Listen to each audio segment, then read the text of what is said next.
What is going on, guys? Rangovidsmango12 here, and finally I am back after finishing all of my uni work for the past 2 weeks or something. All of that crazy stuff has gone out the window. I went to see the new Star Wars The Force Awakens movie 2 days ago because in the UK it released on Thursday. I saw it and literally I am just going to have to make a reaction video or something because I cannot stop talking about it. I have become the biggest Star Wars fanboy. I was already a fan of the Star Wars movies. I went into the movie and I was just going alright, yeah, it's a Star Wars movie, I'll go watch it. I came out of there and my life changed, I swear to God, it was crazy. So I'm going to have to make a review or a reaction video or some crazy stuff, but yeah, if any of you guys have seen it, what did you think? Let me know in the comment section below. If any spoilers are posted, then I'll just delete the comment because, well, obviously it's still early, we still want to give people a chance to see it, but yeah, just whoa. But anyway, now that I've got that off my chest and I've finally just told you guys that let's just get into the comic. I just can't comprehend how awesome. Anyway, yeah, just let's go. So in the previous issue we saw Spider-Man battling it out against Dr. Kronos and he eventually took him out, but someone cut his life string by the looks of it and Dr. Kronos actually died or he got deactivated or whatever the hell his robot mind was doing. And on the first pages of this comic right here, we're actually thrown back over to the year 2099, and if you remember, there was actually some random people in 2099 now that it's destroyed who are hunters, I suppose. And this guy has been waiting for the portal to reopen so that he can go through the portal to see what's on the other side, to see where Spider-Man 2099 came from when he first went through the portal or whatever. And he looks really sinister. He kind of reminds me of Star-Lord from Guardians of the Galaxy. It was really awesome. We're also reintroduced to Roberta, or should I say Captain America of the year 2099, and we saw that her family is there, and her boyfriend is a struggling writer, which is the most cliche thing ever, which I thought was funny. But we also get to see Captain America still stuck in the back of Roberta's mind, kind of giving influence to Roberta's actions, almost like Peter Parker in the consciousness of Superior Spider-Man, back when Superior Spider-Man was still a Spider-Man thing. Also, I don't know about what you guys think about Miguel O'Hara right now, but to me, he's been a little bit of an idiot, he's been a little bit of a jerk.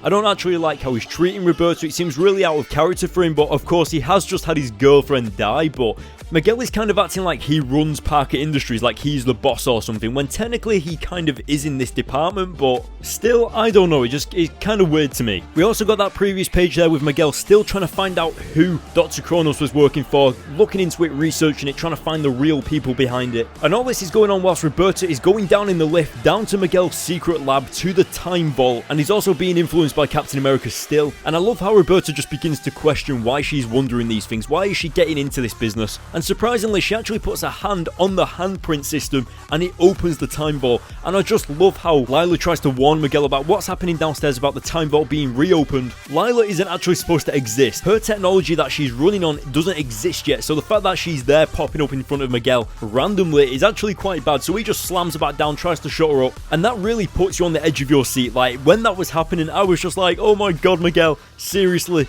you really need to listen to her. Now, as we go back over to Roberta and the Time Vault, something that I didn't expect her to actually do was go through the Time Vault to the other side, to see the year 2099 absolutely obliterated. But one thing that I don't understand is that she actually walked through the Time Vault, meaning that Captain America's consciousness would have seen 2099 and would have probably seen that it was all destroyed, but she doesn't actually mention that in the comics, so did she not see it? She clearly ran through the Time Vault door, but maybe she just didn't get a good enough look before she got blasted back through the door, I don't know. But what I think was amazing was how Captain America kind of broke through the consciousness of Roberta and managed to protect herself. I think it was more or less a defensive mechanism. When she was in danger, Captain America just took over.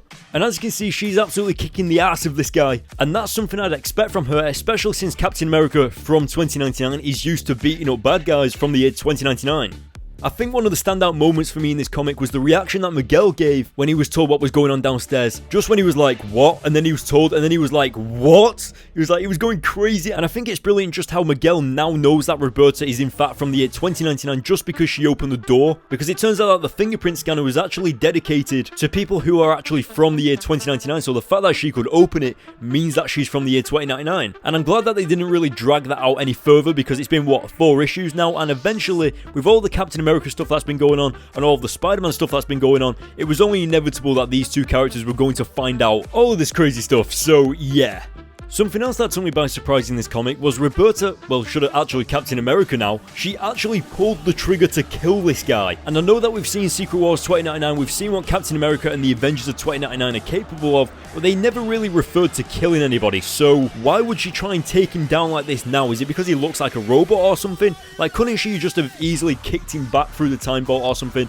I don't know, but as she tried to fire the weapon, there was a little bit of James Bond stuff going on, and when she pressed the trigger, it actually electrocuted her, and that is when Spider-Man jumps into it. He didn't really take a good look at Roberta or Captain America to see what she looks like with all her muscles and everything, but I was really impressed with how Spider-Man just drops the civilian hologram and just goes straight up into Spider-Man mode and begins to take on this villain, and he actually recognized this villain as Venture. Now, I'm not very familiar with that villain, but I'm pretty sure he's a major character from the year 2099, and this recognition of the character actually put him off guard, and the guy just turned around and blasted Spider-Man away and actually escaped, which is a major no-no in this universe because this guy is a massive killer and he's a hunter, and him being out in the modern world able to change history, like seriously, he's gone into the past. If he does anything back here, like kills anyone or anything along those lines, he could change events of the future. And the last panel of the page is just him walking in the city streets, and Spider-Man and Captain America have got to get him back.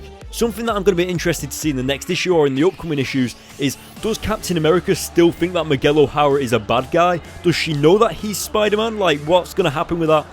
I can see that coming up as an issue in the future. So, yeah, what did you guys think of this issue? Let me know in the comment section below. I'm going to give this comic a really quick score and just say that it's an 8 out of 10. The art style is always refreshing to read. I mean, whenever I review these comics, like these Spider-Man 2099 comics or the Invincible Iron Man comics, I always get really hyperactive and into the review because the art style and just the way it's written is so refreshing to me. And not to mention, I was talking about Star Wars at the beginning of the review, and guys, just a review slash reaction to Star Wars will be coming. Just wow. Also, don't forget that there's still that giveaway for Spidey issue 1 physical comic giveaway on my Instagram. The link will be in the description, so that's still going on. All you have to do is like the picture to enter the giveaway, and I'll just choose a winner whenever Spidey issue 2 releases.